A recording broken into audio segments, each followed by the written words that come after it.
So moved. Is there a second? Second. Motion made by Cynthia and seconded by Glenn to add to the agenda a possible acquisition for fire equipment. All those in favor signify by saying aye. Aye. Any opposed? No, point of order, just Yes. if we're going to be taking action, it really should be 48 hours notice. I know we can amend our agendas, but usually not with actionable items. Okay.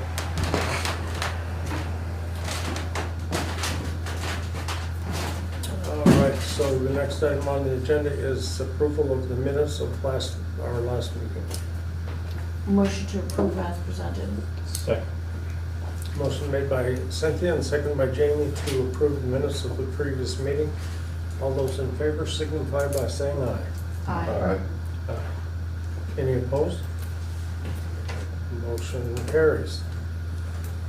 We are at the top part of the agenda where we open it up for public comments, and I would ask anyone that's either present or on the Zoom call that would like to speak on any subject that's not already on the agenda, please weigh in now and just identify yourself for the record. Hi Dan, Joe Jervis. Hi, Joe. I read last month's minutes on the tax rate. I was very disappointed with that. Oops, our bad, we made a mistake. We'll try not to increase too bad next month. My calculations show that the town rate was off 134-fold. Glenn, you've got a business. If you bid $3,000 for a customer, poured the foundation, then came back and said, oops, sorry, it was $400,000. How would that work? I mean, that's effectively what happened with the tax rate, is the town approved a 0.3% increase in the town general budget, and we saw a 40% increase in our tax bills. And oops, our bad, we did something wrong with the grand list, and we'll try and do better next year. It would have been nice if there was a letter from the select board in the tax bills explaining what had happened and how we got to this point. Mistakes happen. I'm not crucifying the mistake, but you know, the magnitude of the mistake with absolutely no explanation to the public, just oops, there were mistakes, and we'll try not to raise it next time. You know, the townspeople are already getting hit with a bunch of new taxes out of the state. We're soon to be hit with this clean meat tax. They're calling it credits, but it's a tax. And to see the town be that far off from what we approved back in March is just appalling. I don't know if the select board can provide any clarity, but I was very concerned with what I saw, and I'm sure there's others that are on fixed incomes that, you know, it's going to be a big shock to see that magnitude of increase.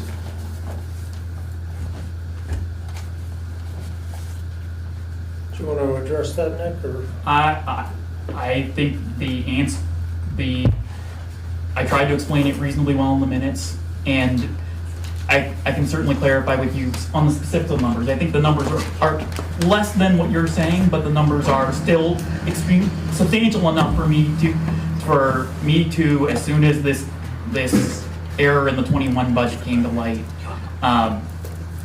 we took action decisively, and certainly we know that we can say that a proposed rate increase next year is effectively impossible. There is no viable way that this government can get to a point where it would increase spending to the point to offset the negative cash on hand we went into this year that put upward pressure on the rates. I'm happy to explain this in extreme detail as I've gone through with other taxpayers who brought this up, but certainly we know that this was a cascading failure, and certainly yes, there's responsibility with the select board, with my office, with the treasurer's office, and with all the people who looked over all these numbers. But certainly it was masked by a highly variable cash on hand story associated with previous surpluses and things like that. But I'm happy to go into further detail, but certainly no one in this government should feel happy or feel confident in what happened. But do we know that the errors that were associated with this rate will never, ever, ever happen again because it was related to such a cascading back in history, fluky large surplus in a previous year that masked a missed rate increase that should have gone up more last year than it did this year. And it is effectively sandwiching 2 years rate increases into one, alongside making up for a strange cash on hand associated with the peak COVID shutdowns where we weren't spending much money at all. Especially doing this and having this rate increase coming from a year where we were under budget in every one of our departments. And then we walked into this year with negative cash on hand because we were not able to tax and then return it this year. So this should have been a year where we had substantial cash on hand being returned to taxpayers. The rates should have been higher than in the last year, and that's how we got here. But I'm happy to explain this in detail with you. But we certainly know that responsibility with this falls on more or less every member of this government who was involved in that 21 rate. Just to clarify, Joe, the budget rate that was approved in March, that budget number hasn't changed. There's 3 components that comprise the tax system: the tax rate, the budget, and the grand list. And we had a reappraisal last year, and the grand list, as you know, by state statute, when we hit the 85 or 84 percentile, we're mandated to reappraise. We reappraised last year, and to our sheer astonishment, the appraisal came in at a rate that we're gonna have to reappraise again this year, Well, no. or this coming year. Well, no, we won't because they changed the law. But importantly, the gist of this is that we had a reappraisal last year. Our grand list did not meaningfully change. It changed less than $1 million. You look at the Manchester grand list, and it went up 40% year on year. So this is a story where has to do with 3 components. Yeah. One is the grand list, and that's a big part. I think the biggest culprit here, at least relative to ours, and I can say this and I'm making public record, the fact that I just had my house reappraised. And that number is in line with the numbers you're seeing in other towns. I can't explain why our reappraisal didn't yield the same results every other town in our area that reappraised that year got, but certainly we are not happy with that reappraisal. The reappraisal should have put us to a common level of appraisal at 100% approximately. We had a reappraisal and we still came in in the 86th percentile. We were well 1% underappraised despite a above brand new reappraisal. Coming back with a $319 million grand list before and after a reappraisal in this environment should have astounded all of us. But there was no way around it to challenge it as a whole. Something it was not clicking here, and it may be that the comps were all bad because of the low volume, but whatever excuse an assessor may give you, there is a real substantial component associated with that assessment number that somehow is way out of line with everyone else in our region. Like I spit out my drink when I saw the Manchester number. So what Yeah, does it so I mean think- going forward wait. a year from now? Can I have a comment? So I think that one of the important things here is this question of this number that the state uses, which Nick has referred to 85%. What is that called? It's not the Common level coefficient of appraisal. common level appraisal. So they adjust things based on how well they think your appraisal did. And ours didn't do well, even though we just did it and it should have been good. So we got penalized for having a weird appraisal. And that's one of the factors in what happened with the tax rate. And that is not under our control because we got an appraisal, we thought it was going to be good, and the state said it's not good enough. You didn't keep up. So that was one of the factors. The other mistakes are extremely unfortunate, and we're going to make sure they don't happen again in that way. But I also feel as if this has been a very challenging series of budget years with the pandemic and different changes, waves of different sources of funding and extra expenses.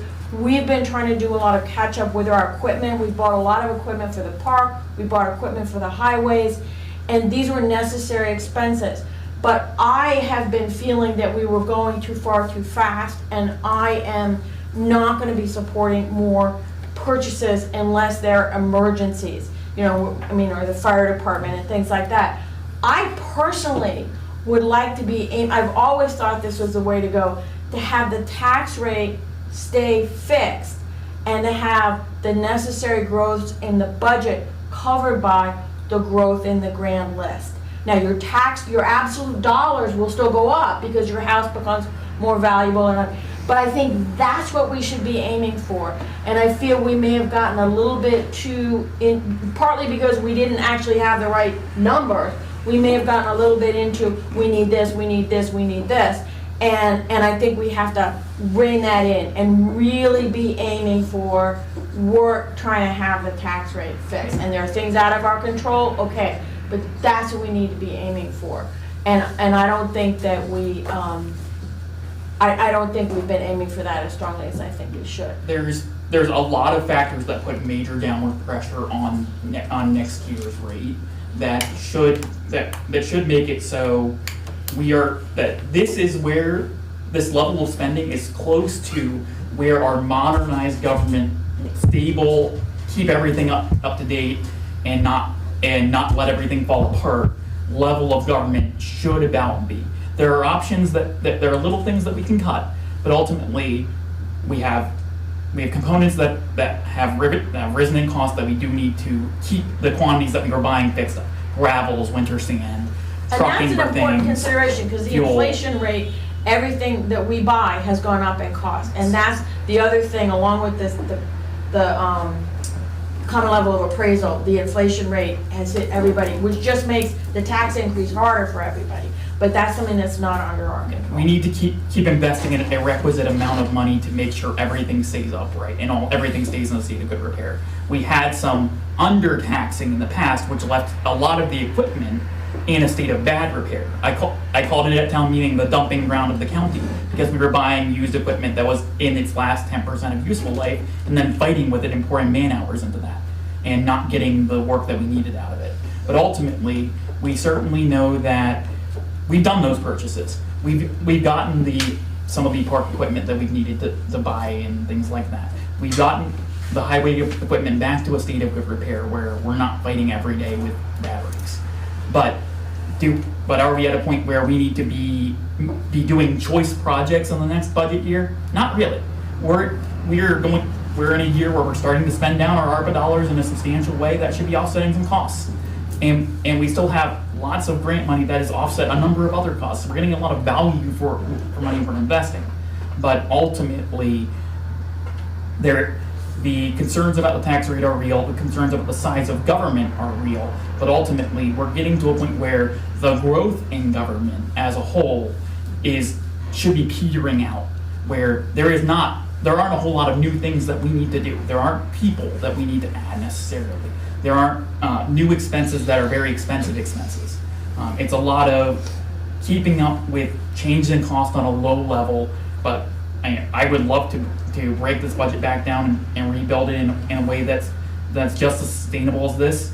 And there are projects that we'll be able to put on the back burner. For instance, work on this building, which will be offset by state dollars in the next 2 years, is going to be a big part of that. We're not going to be really spending anything on projects at Town Hall. The state's paying for it, more or less 100%.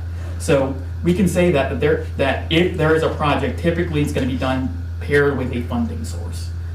So the stuff that you're paying for with your grand list and with your property taxes are operations, savings for those equipment before it wears out, and other things associated with keeping us upright and the bonus stuff is bonus.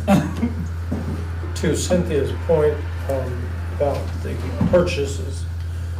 purchases for the most part come out of sinking funds, not out of, and that's capital that we built up over the years, not out Need a new of truck, save operational money, funds. We buy it when you get the don't overspend the operating budget to buy that stuff. It was all stuff that we already had the money for. So We took a more or less unprecedented step with the grader because we needed to keep that grader moving for keeping the roads in a state of good repair. And the previous grader really was 30-something years old. It was like bought in 1993. So certainly, that was the only place where we resorted to a lease purchase. We really do try to pay for everything with savings. But I also think the idea of the possibility of a letter of explanation, I think that's an interesting idea. I think that's a good. And I think that going forward, critique. we might think about whether that's a good idea, even if it's a very ordinary, not an extraordinary. So I think that's a very good idea. Absolutely. So you stated that you're gonna do everything you can so that this doesn't happen again next year. So what is everything you can? That means, one, the error was an error where an individual, well, I think we tracked it to an individual doing a manual calculation. Manual calculations associated with the tax rate are not something that should be happening. So that is something that this isn't, How and is there not any oversight for it? it was done and reviewed by a number of people, but it was still an increase, and it looked like, but it should have been an increase. But certainly, yes, this was a cascading failure at a time when staff certainly all made failures in oversight and simply took an initial number after some review at its word and didn't think about it conceptually. This is something that, having been through this episode, we will simply be pouring more time into this and recalculating this as appropriate, making sure that there isn't only one person on the staff who truly knows how this tax rate is calculated. And also, I think getting outside eyes on it, if we have to Yes. get someone from VLCT or an auditor or somebody else to make sure that we're taking the right number and that we're manipulating it correctly, and that it isn't just something that becomes a basis that is shaky. I like that in as much as the only person in this administration that really didn't have their eyes on this was our town auditor. We have a town auditor we're paying them. I think that's something that we can commit, that's something we can put to, to be reviewed by our town auditor, who is a highly competent, retired CPA, who certainly knows what she's doing. So that's something that we can certainly show. It's going through the eyes of our auditor.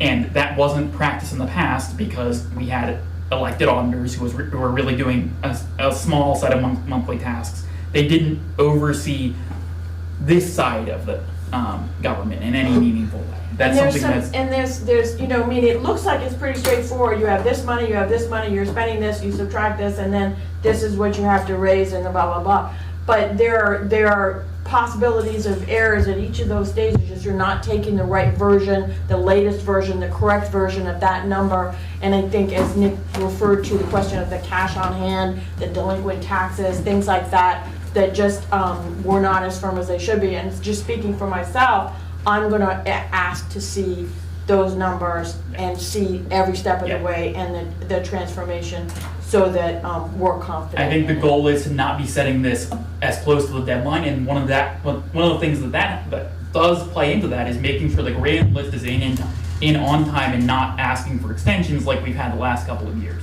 That has pushed the rate setting to the end of the rate setting window. And that is one thing that the board hopes to talk about at budget season, that we want to find money to reallocate from one place to another place to support the lister's office in making sure the grand list is in time, so that when we are setting the tax rate, we're not in a rush. Right. That's a good way to... Haste makes waste. Yes. So when did you first know how drastically this was gonna affect the tax rate? When was the first? When the tax rate was presented, which was right before the deadline, frankly. So it was very the grand list was in very late, and that pushed the tax rate to be being set very late. But ultimately, this was an error associated with the 21 grand list, right, which was also in. The error started like last year. It was in the 22 grand list that that ultimately precipitated this. So, and that is when the error was made. It was made with the 22 tax rate and the grand and the timeline coming from a very late grand list over the summer of 22. So, yes, this has been a jarring experience for the government as a whole. Every member has taken this wholly to heart, knowing that this is something that taxpayers should fully understand is a problem. but it certainly was not in a position where we were going to be able to warn people with any meaningful of further ability to prepare, unfortunately. But I think it would be good to put as part of one of the job expectations for the listers, for the treasurer, for the others involved, that we have the grand list, that we have the tax rate by a date certain, so that it isn't coming up, so that we have time to do the due diligence I to think figure it out. if the lister's office wants to get an extension on the grand list, it should be appealing to the select board and coming to a hearing to explain itself. And it should not be a box checking exercise for the extension of the grand list for this board. So I think they need to operate so that they're not gonna have to Right, ask for an extension. and that is why we certainly we'll be talking about getting some support into that office to make sure an office that is currently in a place where it needs some support and to take the relevant efforts to keep the office running as appropriate.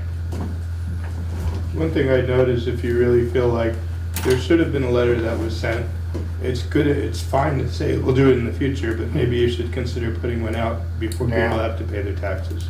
I think that's a very fair thing, and that will help people who might get upset to realize, hey, there's been a mistake and we're trying to correct it, and it didn't affect your tax rate. I think that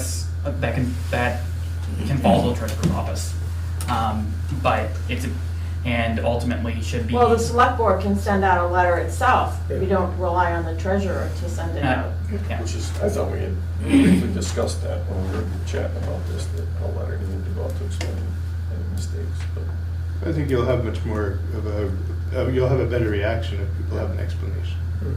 Always.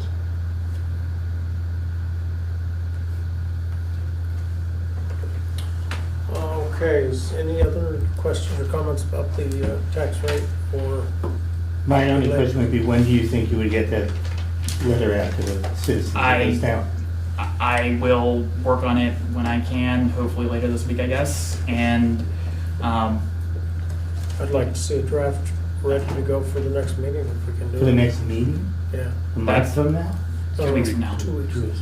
Yeah, I think that's, Or sooner. if the select board's sending it, We need to be sure that it's correct, okay? So the explanation, so we need to vet it before we send it out, and that takes a little time.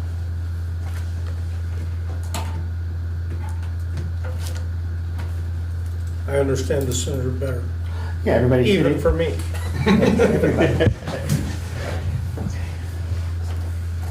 Yeah, the sooner the better, and the more of a heads up they have, the sooner they can kind of prepare. And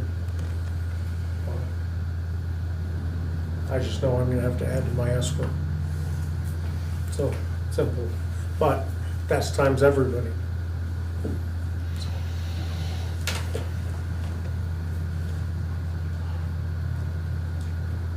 Is there any other public comments, either on the call or in the room?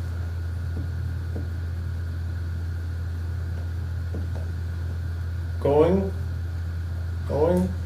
One quick Yes, question, go ahead. hopefully non-controversial. Before the gone. Last meeting on the 24th on the new land use bylaws, there was a statement made that it was on the website. I went looking and the draft is not on the website. it is under the latest, but it's back in there from having been posted. But it is posted on the website, and certainly, it's definitely there. I've had people access it. But yeah, we probably should have made it a more prominent place. Probably. I think that's certainly a lesson that we'll go into and with future bylaws, but So it's there, I just wasn't smart enough. it was there, it's definitely there, and, no, I wouldn't go that far. our website leaves enough to be desired that I think there's a broader redesign that needs to be brought in to make these kind of temporary postings to make them more prominent in a way that's helpful. It's there, you didn't find it, Joe, was a complete answer. It's like, There you go.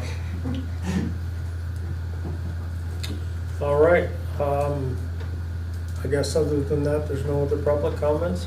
So we're on to new business, which is the zoning bylaw. And I believe we have a couple of the representatives from the planning commission here that can answer questions, I hope, or I'm gonna run through a quick explanation. he's got a PowerPoint he's gonna run through, and then we'll do the after that. Okay. Let's see. Okay. So.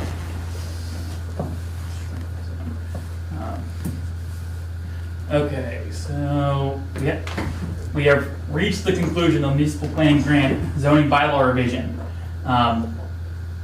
This is a quick summary of how we got here. The board made a decision in 2021 that we should seek funding to get this this matter resolved, or get this bylaw rewritten, acknowledging the problems in the general housing crisis, and we went with a flexible municipal planning grant as opposed to another grant program. We were awarded in 21. BCRC was generally involved with this project from the very beginning, and then eventually, due to BCRC staff transitions, they got thrown off. That we got an extension. I ended up running it to the end. That gave us an opportunity to bring in the S100 Homes Act compliance. But importantly, where we got is that we got to the most complete zoning rewrite in 50 years. Zoning turned 50 2 weeks ago, and this is a bylaw. Previously, our bylaw looked a lot like that 1973 version in structure. It was just bolted onto. And now, this is the final meeting to bring this matter to completion. It's been warned in accordance with the relevant state sections of the newspaper and the whatnot. And it will be live in 21 days after a vote. Can I say something? Yes. Yeah, I think if you look at just the table of contents and look at the zoning permit application flow chart, you realize this isn't our parents'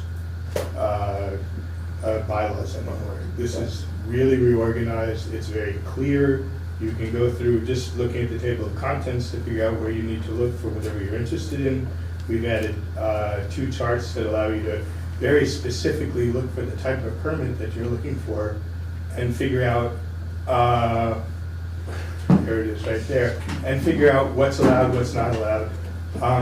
I think this is a way easier document, or will be a way easier document for us in the Planning Commission to use than anything we've ever had. I think will be same for the ZBA, same for the town of Tennant, basically. And that's exactly the summary. It's that this is an ease of use was number one, and then all the other pieces were secondary. We wanted to make sure that this is a modern bylaw that has explanations for what everything is, and where you can do it and how you do it, and that things are in singular places. There's some minor density increases, a lot of that associated with compliance with S100. And then the flood rules were improved, clarified. We have some graphics, and then we brought the performance standards all into one place. That's all back to the ease of use. We have home-based business, customary home occupations, wholly rewritten, and they also incorporated the sign ordinance into this because it's run by the same people. So I'll be seeking a repeal of the sign ordinance after an adoption of the zoning ordinance. So that's it. I just wanted to make sure that you guys had at least an overview of what this bylaw is, and certainly the process that it took to get there. That has been 15 months of public meetings and twice a month for 2 or more hours in many cases. It is, we've gotten to a really good product that has gotten a lot of decision from the committee on what is to be and is not to be regulated and how.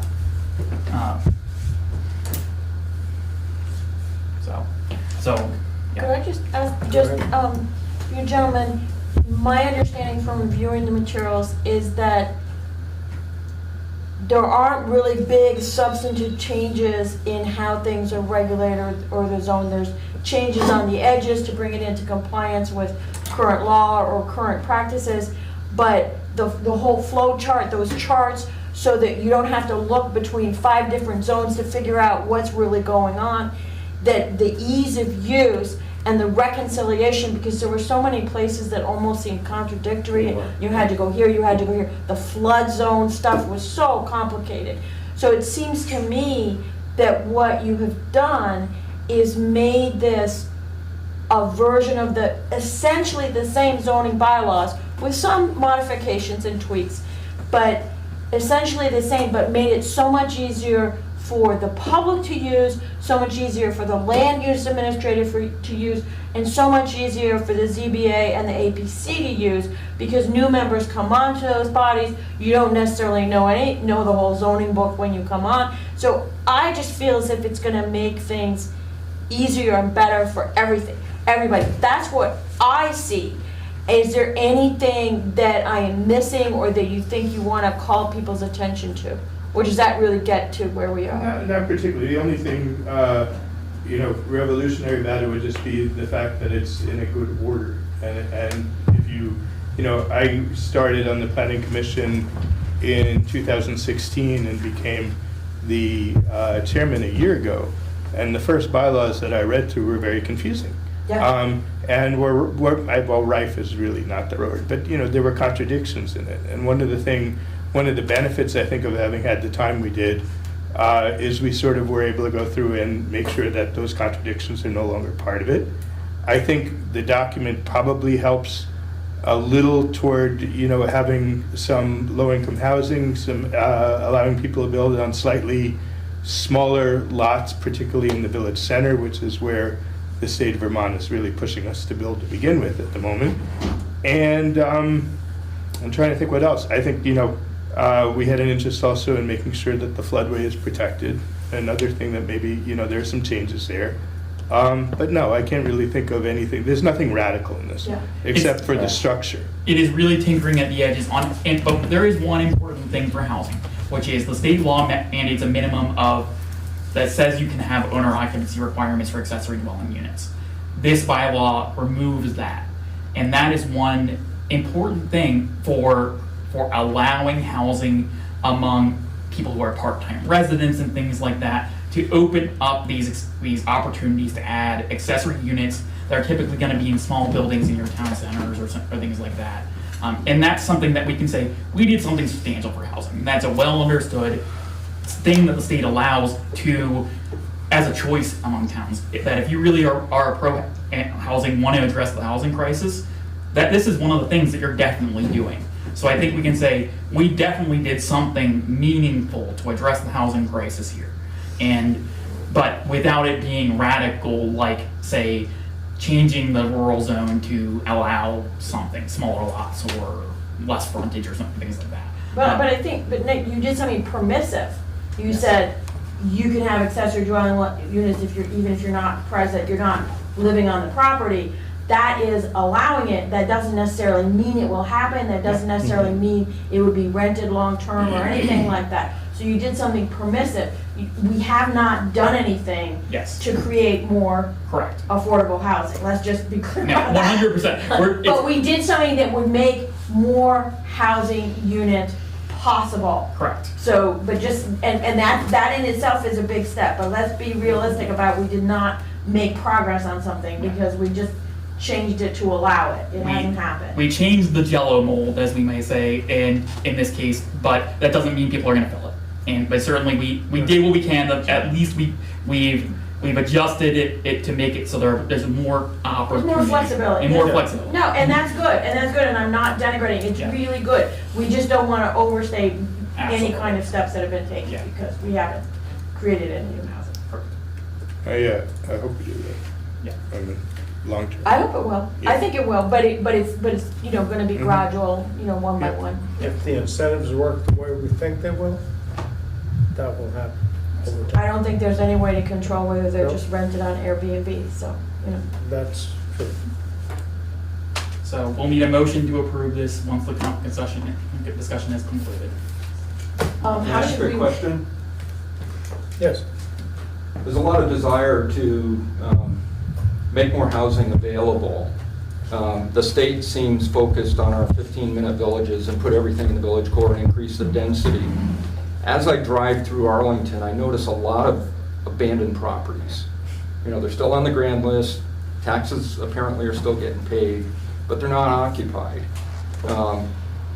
Is there anything that the zoning bylaws help, or anything that the select board's looking at that can help encourage taking units that are already there, that already have septic, which is one of the barriers to accessory dwelling units, and put these back on the market, and maybe even improve our grand list because, you know, the properties have been improved and are not, you know, deteriorated to the point where, you know, the roofs are leaking and they're just rotting away.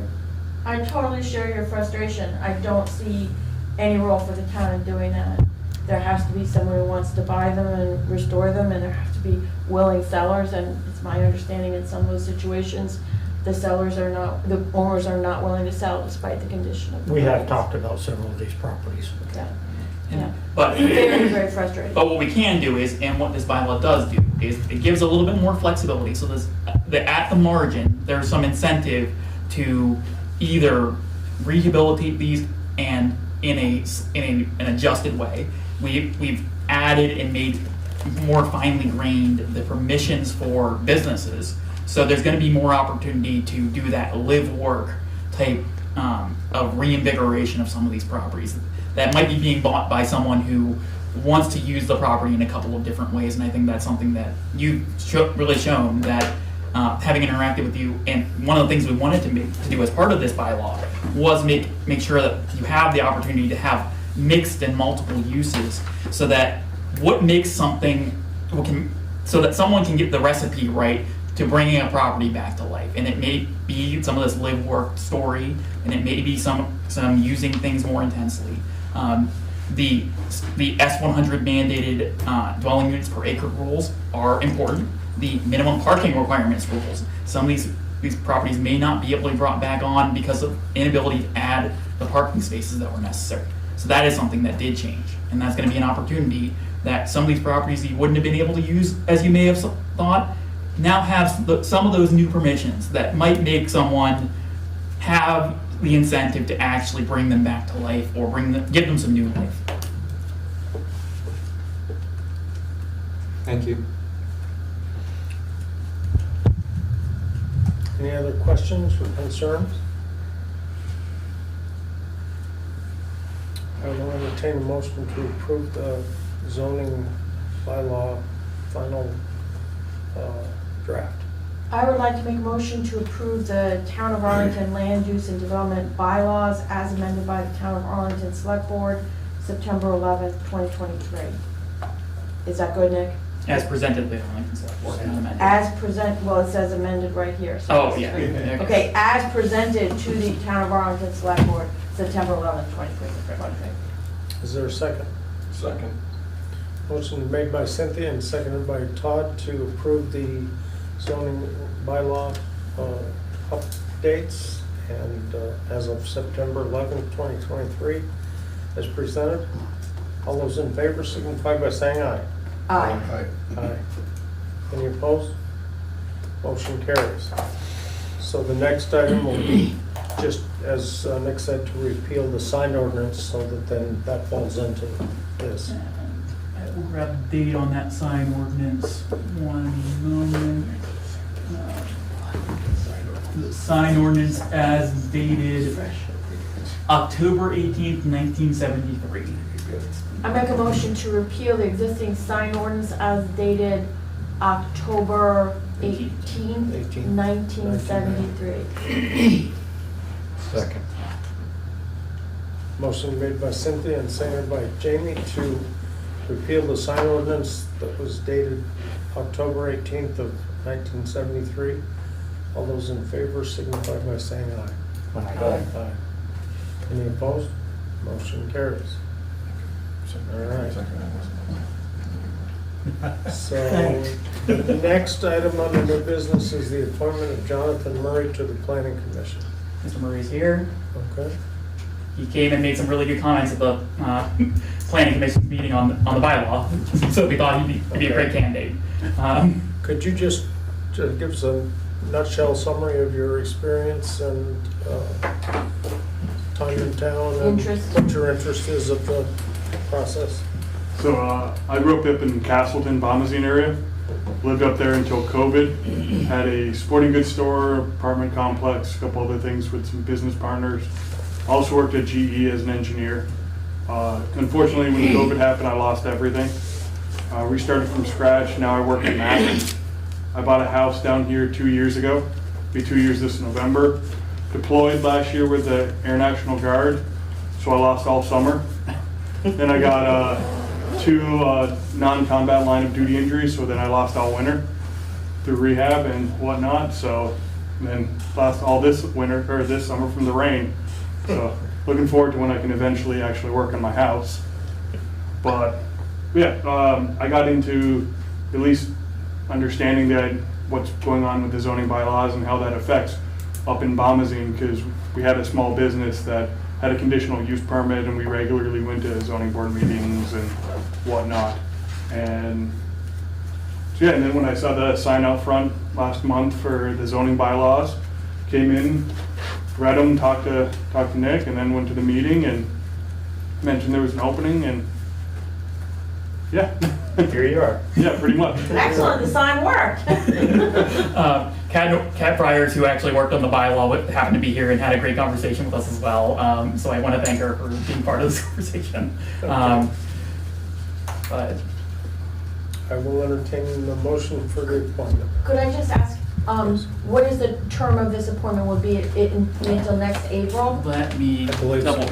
Yes, it will be until next April. And Next then April, and then reappointment, Because they're, what are they, 2-year terms or what? it's 2 or 3 year term. Yeah. depending so- on which seat he's taking, Yeah, but for So it'll be initial the- appointments, it's- it's just to finish. right, this so term. it's just because we do the appointments in April, so you're gonna be appointed until April, and then you would be appointed to a regular term. So it's not a probationary period or nothing against you, but we, that's just the way the system works. It is a term vacated by John Williams, which is will be a 3-year term that will, Yeah. well, So- it will be the final 2 years of this 3-year term. Okay. So, But the purpose of Or it'll be this brief. is to keep the terms separated, so there's not yeah. wholesale turnover on the board. Right, and also so that people's terms aren't expiring, some in August, some in this, some in that. Right. You know, All that it's over the all place. based on, so that's why we just appointed. We it. go April to April, depending on what year and length of term. Nick, is he replacing John? Yes, that's the seat that John Thank you. was in. Yep. Yeah. So, One job to another. Don't even have to change the name and seat. there we go. So I will entertain a motion for the appointment. I make a motion to appoint Jonathan Murray to the vacant seat on the planning commission. Correct. Second. Motion made by Cynthia and seconded by Todd to appoint Jonathan Murray to the vacancy on the planning commission to serve through April and then go from there. All those in favor signify by saying aye. Aye. Aye. Any opposed? Motion carries. Welcome aboard. First meeting in a couple of Thursdays. You haven't told him it's a lifetime appointment, right? Yeah. We'll get you a copy of the new bylaw as printed, so you'll be the first person only working with the new bylaw. And you're lucky. Yeah, here we go. Yeah. Nope. Definitely lucky. Very good. Okay. All right, we have 5.4 is the appointment or reappointment of the forest fire warden, who happens to be sitting to my left. I'd like to just thank everybody. Yes, Thank you. thanks for all the work. You were welcome. Very good work. Thank you. So the letter here, Town Forest Fire Warden has expired as of June 30th of '23. This is Lars Lund, the district fire supervisor. He recommends the current fire warden, Jamie Poston, be reappointed. The appointments are run for 5 years, so that June 23 appointment is the end of a 5-year term. It is. So, unless you do not want to accept it, I see no reason not to reappoint. So do we appoint or do we recommend to him? Actually, we are recommending to him, we sign this, and he signs it, we sign it, and then I believe then the state. Makes it official. They make it official. Do we all need to sign it or just you? All of us. Okay. Yeah. I make a motion to approve the reappointment of Forest Fire Warden Jamie Posture. Second.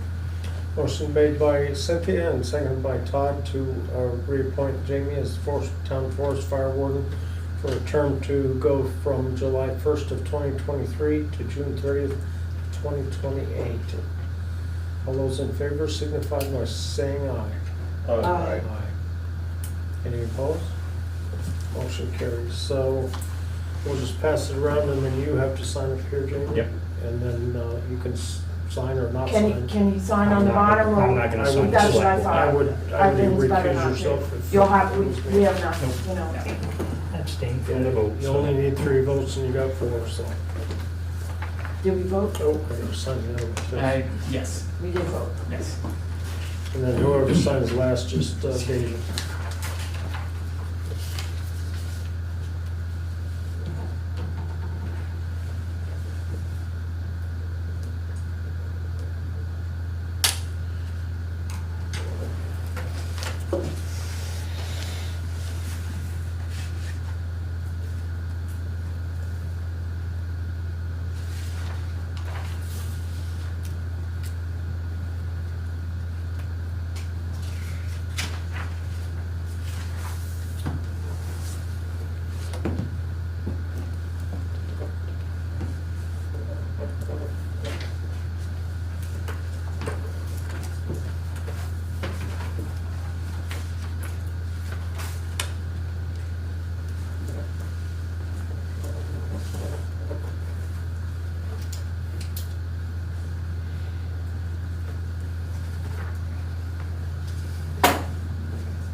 I think you also sign here.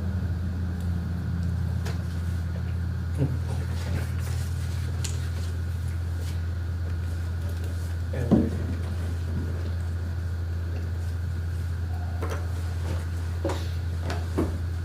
I'm gonna open it and go again. Go ahead. A little stuff. yeah, Maybe the motorcycles have come now. I hope so. I don't know what that was. Nick, I think it would be appropriate to deal with before we go to the ARPA meeting, Yes, we'll dovetail into it, but let's deal with. let's do all the older fire- business and, yeah, The new agenda item, fire equipment purchase. yeah.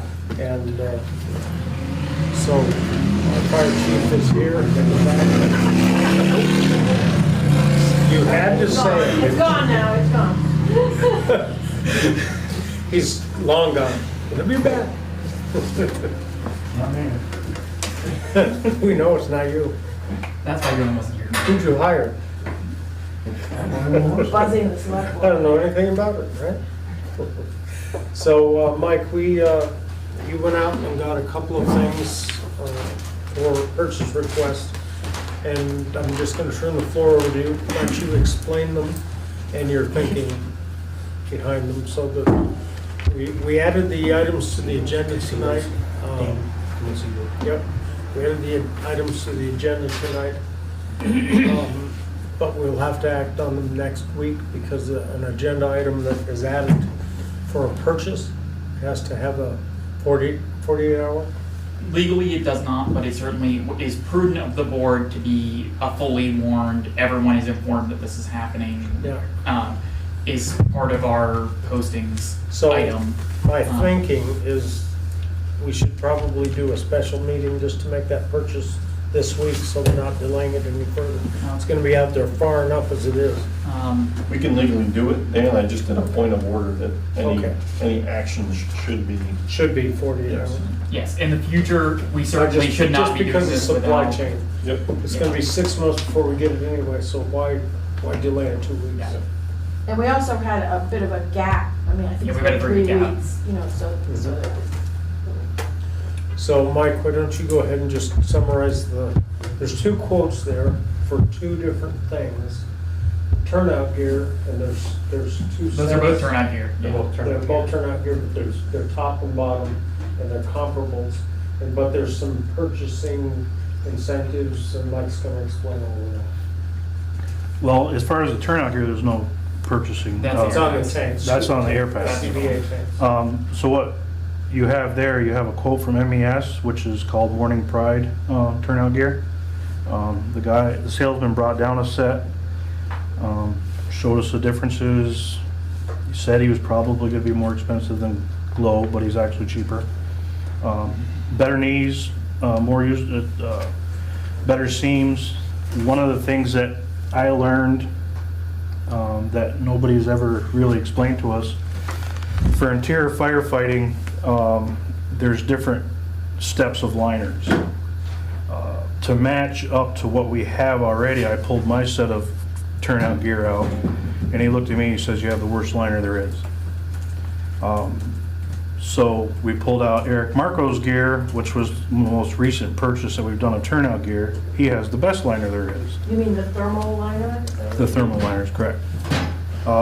There are higher grade ones too with vents and stuff in them, but now you're just talking, the more you customize it, the more the price just shoots up. So I was there, 2 captains, one of the assistant chiefs, and a couple firemen. And with the demo of the Morning Pride gear, we like that a lot better than the Globe that we've been using. Which is the lower of the 2 quotes? No, actually, the Morning Pride, if you put the numbers of bunker pants, coat, boots, helmet, gloves all together, Okay. they're fairly comparable, but I believe Morning Pride is a little bit cheaper. The boots themselves are almost 50% cheaper. I don't see the boots on the Morning Pride, are they included with the pants? No, that's just another quote I have at home. But the biggest expense for the turnout gear is the coats and the pants. So these quotes are just for coats and pants. These are just for coats and These are pants. just coats and pants. Yep. To outfit a fireman in a complete brand new set of turnout gear with extrication gloves, firefighting gloves, new helmet, Nomex hood, bunker pants, bunker coat, and everything he needs just to be protected, you're in the area of $4,800 a piece. Just the difference between these is approximately $125 roughly. Yep. But you're recommending the Morning? The Morning Pride had, one of the things that we learned, our coats we have now, the seams are down here like they are on your t-shirt. Morning Pride seams are up here. So when you raise your hands, with our Bergeron coats, your coat comes up. With the seam up here, the coat comes up very little. Oh, interesting. It has bigger flaps on the pockets, so if you're wearing your interior gloves, you can get in your pockets easier. I did go with a higher grade liner for the interior firemen. Actually, everyone's gonna have a higher grade liner because it wicks away, it's how it wicks away sweat, it's the thermal lining itself and the ventilation inside the coat. The one that I have now, not necessarily everybody has now, doesn't do any moisture wicking. It holds the heat inside the coat. So that's why we've decided as fire officers to go with the Morning Pride this year, or this time around. How many sets are we talking?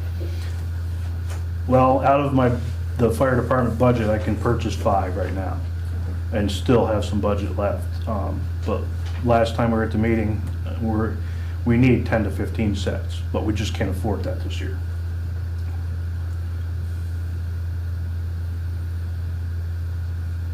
And that's something that we'll dovetail into the ARPA discussion next, Right. and all that. Now I have one guy that just finished firefighter 1. He's an outdated. I mean, I already got 5 guys that need 5 interior guys that They need need new gear Yeah. due to outdating or sizing. I mean, I haven't even gone through the other guys. These are just the newest firefighter 1s. A new member who's wearing 20-year-old gear or 15-year-old gear. Interior firefighting gear's got 10 years max. After 10 years, you're not supposed to wear it inside anymore. So what are we contemplating? Are we contemplating approving of the order tonight? For Or this we wait, one. yes, and is it coming from the fire department equipment budget, or is it linked to ARPA? That's part of this. Fire equipment budget is not an ARPA purchase. Okay, so this is fire department budget, and we have this money, we have money for this in the equipment budget? Yes. For 5 cents. For 5 cents, yes.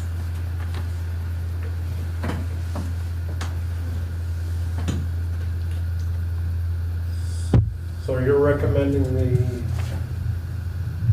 not the MES, the Bergeron, right? The MES is what he's recommending. Morning Pride is MES. Morning Pro. Yep. So do you want And Morning Pride has 3-month turnaround. They said it'll be here in to? That's pretty good. That's better. Yeah. Give or take, I mean, they can make promises, Yeah. but they say they have been about 3 months. The other company is 6 to 8.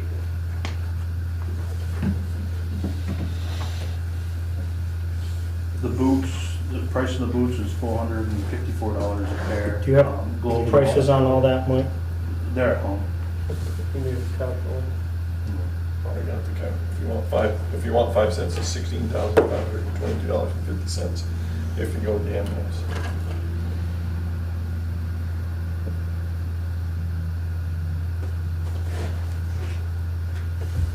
And that's just coat pants.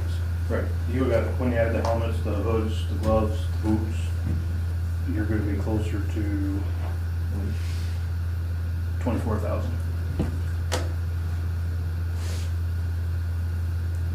And that amount is in your budget for that? Oh, yeah. Yeah, there's plenty in the budget. We spent down very little of the new equipment budget so Okay. far.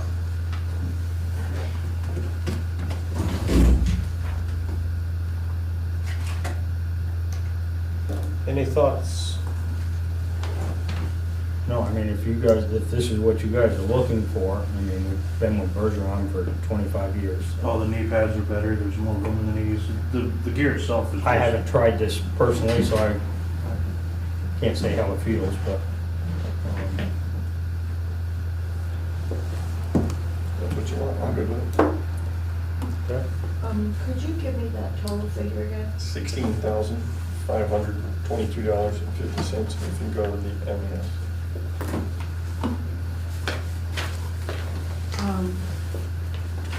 What happened to them? that's it. Oh, they're both up, That's- okay. Yeah, they're both in. Okay, I would like to make a motion to approve the purchase of 5 sets of turnout gear from MES, the tailcoat and the tail pant, for a total cost of $16,522.50, based on a price of $1,984 for the coat, $1,320.50 for the pants. Does that cover it? Second. Motion made by Cynthia and seconded by Todd to approve the purchase of turnout gear, top coat, and pants for a total of 5 sets at $16,522.50. All those in favor signify by saying aye. Aye. Any opposed? All right. Are you abstaining? No, I said that. Oh, okay, I didn't hear you. Okay. Figured you'd say it. All right, so that order is in. The other item we're gonna discuss in the ARPA discussion, we're gonna move to now and deal with it there. But my understanding is for the ARPA, you we have to have 2 quotes. Even if one's, you're not gonna use it, or we still have to have 2 quotes. I was told the state contract, you didn't, Yeah. For ARPA, it still applies, and at least to my knowledge, and what because that's gonna be extremely hard when they're the regional salesperson. I, That's the thing I talked about at the last meeting. Yeah, it's gonna be a The stuff tricky is so purchase. regional. it's gonna be a tricky purchase. I'm gonna look Can't into cross this the New and York see if border. there's a way, if the state contracts at all override these rules, but as I understand it, state contracts do not fully override federal rules on these kind of purchases. But I can make the inquiries relevant to this and see if it's something that we can make work.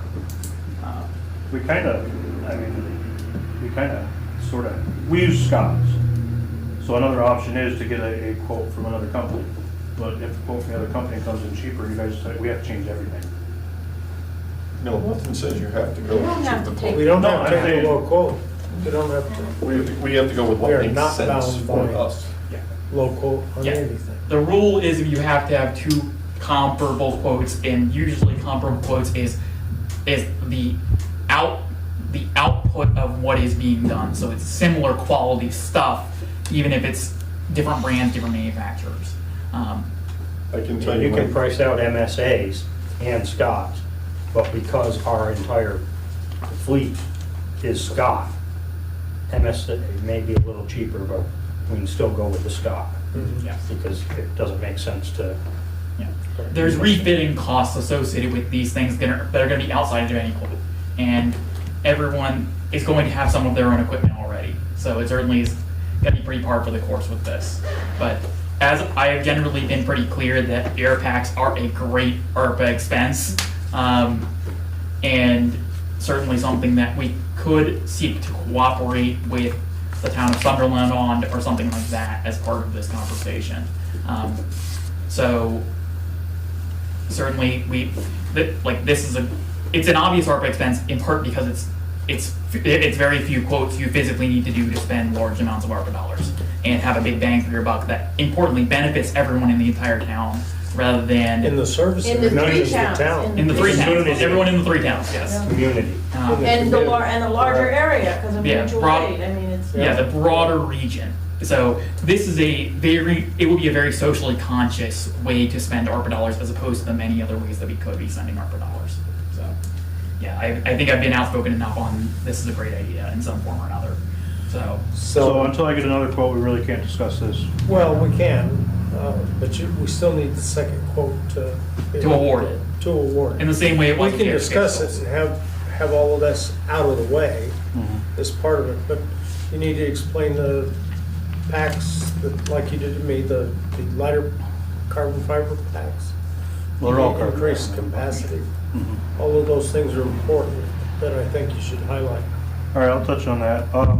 Right now, our air packs are they're called 2216s. The bottles that we now purchase are carbon wrapped bottles. They have a 15-year life to them. After 15 years, you have to replace them. We still have old aluminum tanks that you can just keep serviced or testing and testing and testing and testing. The complaint is they're heavy compared to the new ones. So we're at this point where we have at least 6 carbon wrap bottles that we're using that need to be replaced. So we had the same MES come down. They brought us a new Scott Air Pack to look at. Long story short, he priced out 2216s and he priced out the 4500s. If we make he didn't give me a set number, like originally we were talking about 4. But he said if you were to purchase, replace all your air packs on all your trucks, which we have 16 air packs on trucks. We have 4 that are fairly new, so at the officers meeting we discussed we really only need to replace 12. So to replace 12 air packs, it's $130,000. If you purchase 12 air packs, they'll give you 50% off the cost of the bottles. So what that means is we'll get 12 new air packs and 24 brand new bottles. With the 2216s or the 4500s. Now, at this point, if you were to make such a large purchase, there's 3 stages to upgrading our air pack system. The cascade system on the truck has already been upgraded to a 6,000 PSI system. The next 2 steps to doing this would be an air compressor at the firehouse or the SCBAs. So if you replaced all the SCBAs with the 4500s at this point, we could still utilize the 4 2216s we have, but step 2 of the upgrading to the larger air pack systems is done. The next step, there was only 1 step left, which is a cascade system in the compressor in the firehouse. If you were to make that large of a purchase, you'd be crazy not to. That's your whole next step, to up the bottles. They're lighter weight, they're smaller. The bottles are actually, when you take the air pack and the bottle together, the 4500s are a little bit cheaper than the 2216s. And that replaces our expired bottles. It gives us 24 brand new bottles. At the officers' meeting, we have 4 legal interior firefighters with the facial hair on some of the members. At the night of the officers' meeting, we had 4 legal interior firefighters. Altogether, we only have 7 or 8. So for us to purchase 16 air packs didn't really make much sense. Having the 4 on every engine, because you could go mutual aid, or one truck could be out of town, so you might have to use the air packs in Arlington. To just replace the 12 made a lot more sense than replacing the 16, if it comes to dollars and cents. And the lighter ones also have a more capacity because they hold more pressure, Yeah. correct? You know, they're 4,500 PSI, so you, depending upon how much you're huffing and Depends on the puffing, firefighter. Depends on how much they. you can last longer inside a building. And if you're getting, Jamie will know this, if It's you, also a good thing and a bad thing. right, You do a little more work, True. but you wear out quicker. right. You may not be going in the second time. And it's absolutely very helpful because if every air pack has 1 spare bottle, if you went into a structure fire and you go through 2 bottles, you should be done. You should not be going back in. So it'll help with that too. Because I'm guilty as well. You come out, how many bottles you use? 1. How many bottles you use? 1. Everyone does that. We gotta stop that. How about the Safety officer. face piece, disconnect and reconnect? Oh, You were telling me about that. the airline, our newer air packs now have what's called a buddy system. It has an adapter on the back where you can hook to your tank and help somebody get out or help somebody that's running out of air. We never bought the parts and pieces to use that. The packs that they're selling now have a valve right into your line. If you disconnect, I can go in, if Jamie's stuck underneath something or something like that, I can either take another air pack in with me and connect them up so the other air pack's just laying next to him, we never have to take his mask off. Or if it's a really emergency situation, I can walk up, connect to him, and let him breathe for a little while before I have to take my air pack. It's built into the hose. It's part of the air pack.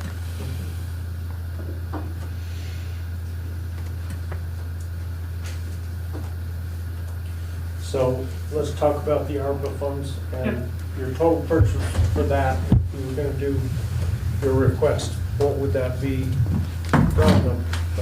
I have the number, the sheet in the other room. Okay. Well, if we went with the 4,500s and knocked it down to 12 air packs, it'd be about $130,000. If we went with 16, Just so I'm clear, but you would then also need an upgrade for your compressor. we could, with having the 2 spare bottles, we can still fill off our Cascade system. We can fill them all on our compressor now. We can't fill our Cascade tanks off our compressor. Our compressor at the firehouse caps off at 45. So we can fill the bottles individually off the compressor at the firehouse. But the Cascade system on the truck requires 6,000 PSI. We can't fill those, but we can have enough air in them to fill some bottles. If we could get up to 6,000 PSI, we could just fill more. So they're still totally functional in the department without the compressor system. It's just, it doesn't put our Cascade system to max capacity. Yes. I certainly support this purchasing concept. It continues the idea of making sure that the firefighters are completely equipped and protected in order to protect us. But Nick, could you give me a sense of what this means in the context of the ARPA? Because I don't have that in my head, how much ARPA we have, the other That's thing. something I would like to know. So, Because I can't approve this if I don't know what that means we're not doing, you know, what's absolutely. left. So, importantly, over the next year, we're going to be having a series of ARPA discussions as we wind to the conclusion of this and make sure we get everything allocated on the timeline. So, long and short, we have under current. Right now, we have $520,000 unaccounted for currently. Not unaccounted for, not used, not unused. allocated. Unallocated. Acknowledging there's some of